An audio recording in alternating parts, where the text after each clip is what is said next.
it's not very hard for us to pick some winners. You're doing great in the NFL. Let's keep this going. We're a little above 500. We were better, but last week was. Well, let's get back on track. We're going to try. So for those who are new, welcome. For those who have been here, you know how this works. Bear has picks now for the NFL. We'll get the gambling group chat. We'll do Survivor, and we'll do our best bets.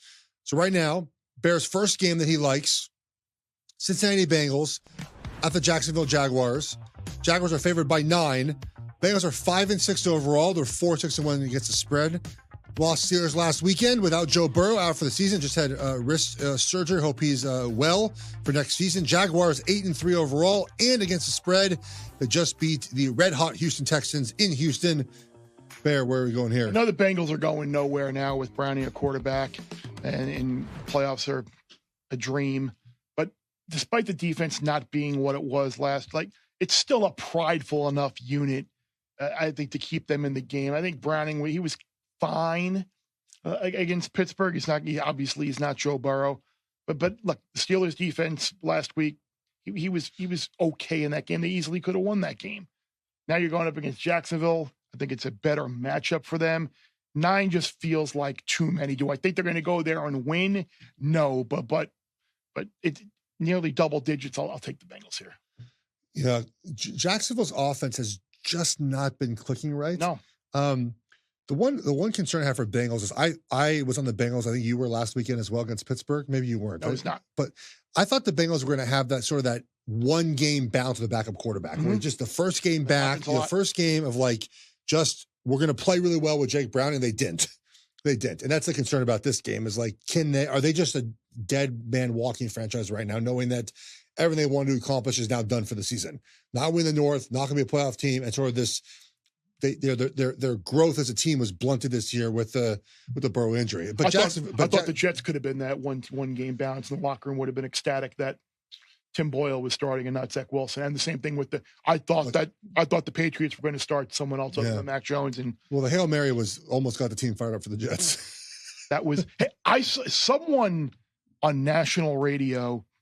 I'm not going to say who it was or the network had a take and saying I was astounded at what they said about that. His take was that the fact that was Xavier Howard who ran it back. Is that who it was? No, it was Javon Holland. Javon Holland. Oregon Duck.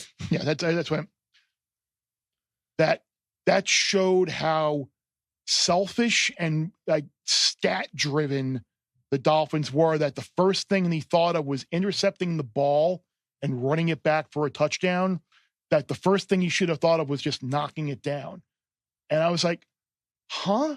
I'm like, you had an opportunity to get an interception and make a total game and momentum changing play after Tua had thrown, I think, interceptions on 2 consecutive plays in a game that you should have been up 17 points. It was going to be a 1-score game going into the locker room, and you had a chance to completely change them. But the first should be knock it down and not try and make I was like, one of the dumbest things I've ever heard. Yes, not surprising. So you have the Bengals here, +9 to start out the day. The next wager is going to be Arizona at Pittsburgh. Steelers favored by 5.5. Might get to 6 at some point. Oops. But Arizona is 2-10 overall, 6-6 against the spread. So they're covering games. Steelers are 7-4 straight up and against the spread. Bear, what do we got here?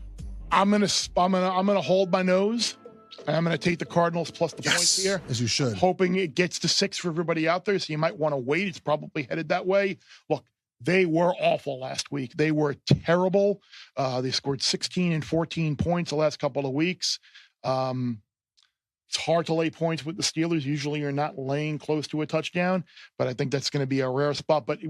And we joke about it on the gambling group chat, every Steelers game is kind of like every Chargers game. It's going to be close. It's going to be ugly. It's going to be low scoring. And I think this will be close. I think it will be ugly. It will be low scoring. And that leads me to take the Arizona Cardinals plus the 6. Just don't win the game because I have that Arizona under 3.5 win. 5.5 for now. 3.5 that I need to need to catch that ticket as well. So nice Mike Tomlin Coach of the Year ticket. Yeah. So just do enough to cover the number. Why is it that some coaches, I should be able to answer this question, but I don't know. Mike Tomlin is a big favorite, and this is not big per se, but NFL 5.5 is a good number. They're just bad as favorites, man. I don't know what it is. Is the team gets overconfident or they don't, it's just odd to me. I don't get why. I think it's the makeup of the team that they're really not, they're kind of built to be like an underdog who can kind of just hang around an ugly game, ugly it up. And when you're a 5.5-point favorite, you ugly it up and Arizona covers. You're keeping them in the game. Yeah. Bear Bets full episodes drop twice a week right here on the Bear Bets YouTube channel. Remember to subscribe to stay ahead of the odds, and let's celebrate all of our wins together.